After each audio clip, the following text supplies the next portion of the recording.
Hello and welcome to this episode of Antiques Masterclass. I'm Addison Gelpey and today we've got Barry Phelps who's going to talk about the beauty of silver.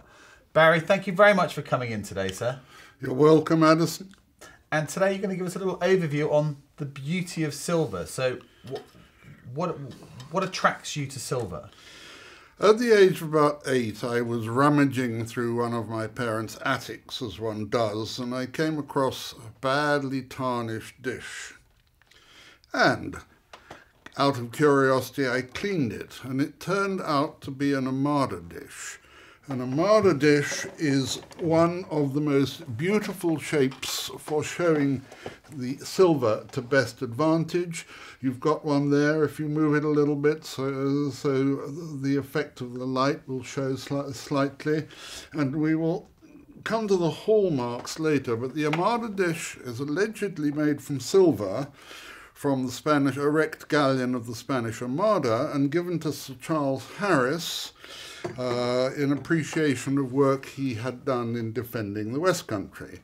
He turned the silver into a set of 39 dishes, all of which are identical apart from different sizes, and 35 of them are now in the British Museum. It is a lovely shape and it shows silver to best advantage, but the trouble is they were buried during the Civil War in Dartmoor. They were not discovered again until 1820, wow, when a workman put his pick through one of them. Hence there's only 35. They were returned to the descendants of Sir Charles Harris and sold by Christie Manson Wood in 1910 for £10,000, which is the equivalent of about £1 million or more in today's money. And where are they now? They're in the British Museum. Okay. There are a few stray ones. We don't know where they are. And that prompted the interest in silver, and so did this.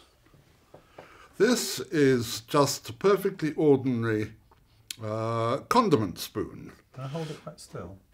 But it was made in 1826 in London by my great-great-great-great-grandfather, Randall Chatterton. Fantastic. And it is quite pleasing to think that while he probably didn't make this himself because he was the master, that this would have passed through his hands almost 200 years ago before going out onto the market, quality control.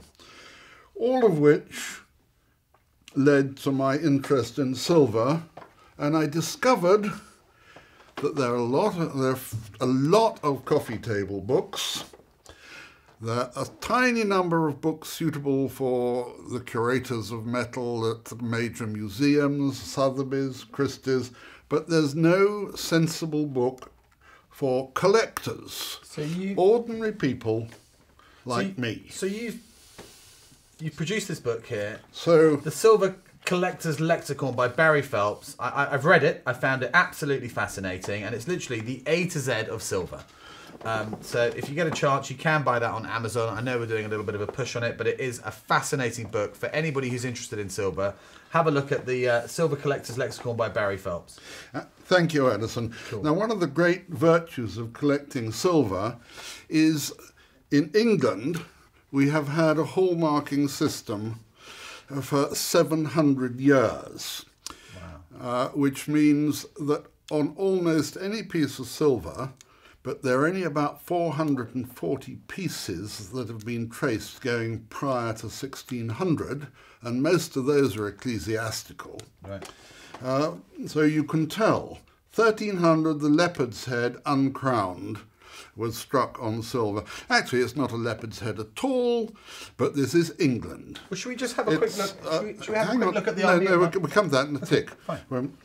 It's not a leopard's head, it's a lion's head, which was abbreviated in Norman French to léopard, part of a lion.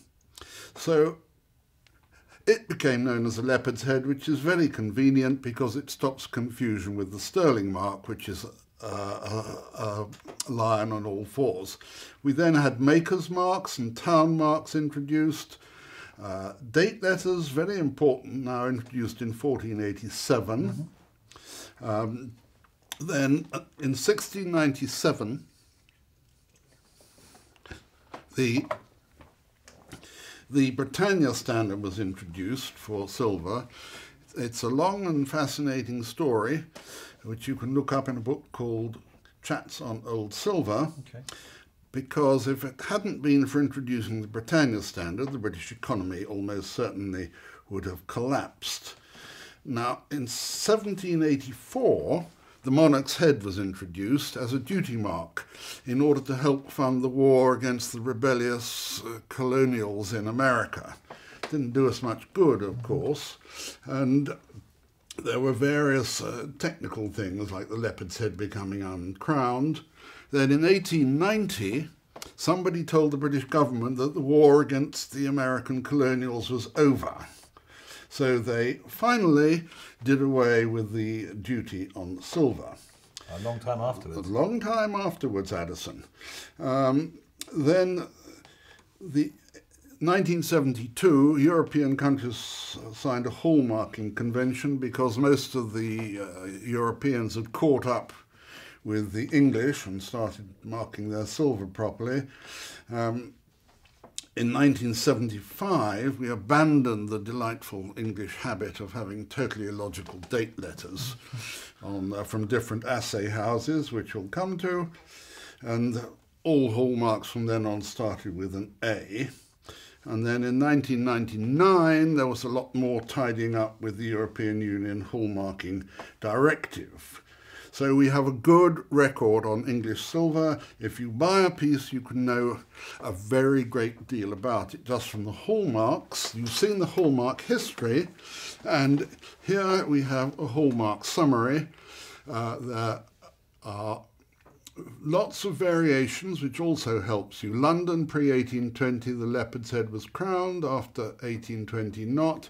You have the Birmingham mark of an anchor, the Sheffield mark of a crown, which was later changed. God knows why, nobody else does. Chester with 3 sheaves with a sword. Edinburgh Castle. Glasgow, a tree with a fish and a bird in it. And Dublin, an Irish harp. There are lots of minor assaying offices over time. Chester, for example, didn't disappear until I think the 1970s. Glasgow, about the same time. But in this day and age, going along the bottom sheet, we have RC, which is the maker's mark for Richard Commins.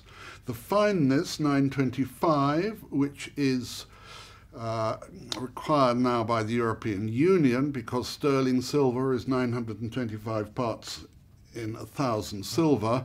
Pure silver would be too soft to be workable properly. The assay office mark, Sheffield, now for some reason a rose. The sterling standard, which is the lion passant, and the date letter, the year, that's G. So you've made that very simple, actually. That's good, because it's so confusing to the viewer if they're not really into silver to understand all the silver. Yeah. Now you have there. We've got the next. You have there a typical hallmark, and although it's incomplete, you can work out everything from it about the spoon, who made it, and Addison has pointed out we should talk about the hallmarks on silver. Now, that's it. You can probably see those there that's it. On the left you have the maker's mark, which in this instance is Mappin and Webb. You then have the sterling mark 925. You then have a little cross with 2000 on it. That shows it was made in the year 2000 to celebrate the new millennium. You've then, hang on. That's the little rose there, which is the You've Sheffield. then got the Sheffield rose, which is not so clear. And finally, On the end, you've got the sterling lion. So, just those marks tells you a great deal about it. And well, that makes it very clear. So that's that simple, really. Just to look at it, you can look at the marks. You can always come back to this slide here. It's superficially simple, and after that it gets complicated. But in this day and age, you have the internet, and it is so easy. There are a number of excellent sites which you can look at and check. This being England, we have styles that are dated by monarch and by style. Actually, it can be quite helpful. You've got Queen Anne, which is often reckoned to be the finest English silver ever made. Early Georgian, mid-Georgian, late Georgian, self-explanatory. Regency silver, which tended to be a bit like the Prince Regent, King George the Fourth, ebullient, overweight, and flashy. Victorian silver, 19th century, not a style, a period, with many different things. Edwardian, just a fag end of the Victorian period. George V, you have to be careful if you see something on eBay, for example, advertises Georgian silver. Make sure some dodgy dealer isn't trying to sell you something by George V or even George VI and hope you'll think it was made in the 18th century. Edward VIII, irrelevant, although one dealer sold a piece on eBay with, quote, a rare Edward VIII hallmark, a very overpriced item, and some damned fool was silly enough to buy it. It did not have an Edward VIII hallmark, it merely had the year letter for 1936. Oh my goodness. And of course, in the last 60-odd years, we've had Elizabethan silver, but it hasn't produced any unique style. But you then have the periods of English silver, and you can look these up. Baroque, of course, auricular or lobate, which is allegedly, and I'm not sure this is true, based on the shape of the human ear, and is said to be the only style developed purely by silversmiths. Yeah. You've got Queen Anne, Rococo, Adam or Neoclassical, Chinoiserie, Regency, Gothic Revival,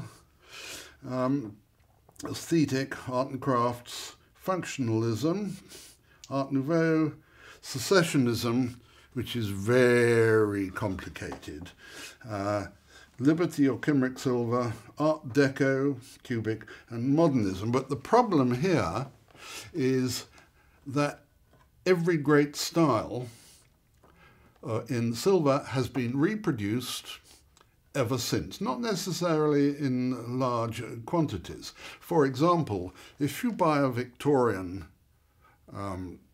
copy of Queen Anne silver, and it hasn't been mucked about with engraving and chasing and decoration, it is almost as valuable as the original, for the simple reason the Victorians made them much heavier, or say another way, much better quality. We're now getting on to one of the reasons why silver is the most beautiful of all metals for anything that you're actually going to use and want to have. Beautiful. These are two ewers. One is by Paul de Lamery and the other is by Paul de Lamery. Gold and silver. The gold is so sumptuous, so grand, so nice to the touch, and soulless. It doesn't have the depth, the charisma, the charm that silver has. Silver has the patina, the depth which gold lacks. At least you're not biased, Barry. That's what I like about you. Never biased. The other problem with gold is you couldn't make a gold tankard be far too heavy. And one of the Tsarinas of Russia said, "We're always being dined off gold plate, so we never get a hot meal in our lives because gold just sucks the heat out. Aluminium. Eros is aluminium, which is the only way he can look so light, almost airborne, but it's not something you'd want on your drawing room table. That's a chrome teapot. Yuck. There you can compare a silver beaker with a copper beaker. The copper beaker is just flash, and copper is too reactive as well. There you have something unusual, a tin tankard. Too brittle. Yep.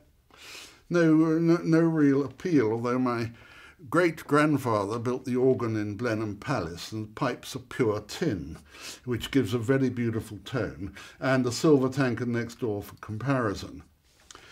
Now, the art of the silversmith is not dead, thank God. This is a modern piece made by a student at the Bishopsland Silver School, and it shows the fluidity of silver, which can be one of the great joys of it. It's a centerpiece to go on a dining room table, and the only trouble with modern silver like that is it's so damned expensive. You're commissioning it, or somebody's making it, it will be a one-off, it will have craftsman's time, and you know it just can't be made except for places, for example, the Silver Trust presented 10 Downing Street with a complete set of dining silver. But the Silver Trust raises money from wealthy corporations and other people. Here, that is another piece of silver made in Utrecht. Modern? 280 years ago. Okay. But look how the lines flow.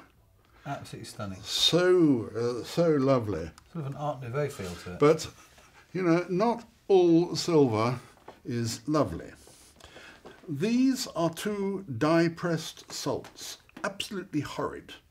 And putting them in a plush velvet box doesn't make them any nicer. But they look much nicer in the photograph than they are in real life. You pick one of those things up. They're like paper. They're like paper.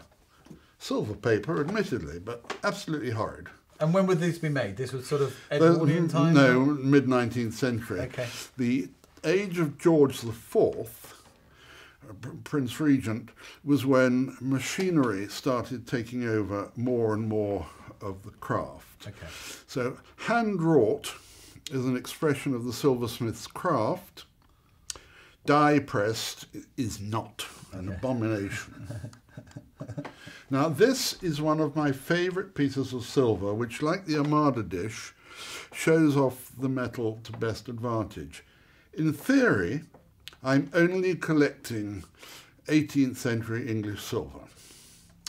I saw that for sale on eBay. I was stunned. It is so, to my mind, so beautiful. It shows silver off to perfection. It is Mexican. It's 1960. And at the last moment, I put in an eBay bid of £500 at the very last moment. And I got it at the fair price of £60. Oh, my goodness me. It's just as well, this is about the fair value, it's just as well nobody else was such a smart aleck as to put in a big bid? a high bid of, say, 475. Yeah, but they didn't. It is stunning, it is beautiful. And what's that worth now? First of all, it's not for sale because it tugs at my heartstrings. Of course. And secondly, probably 150.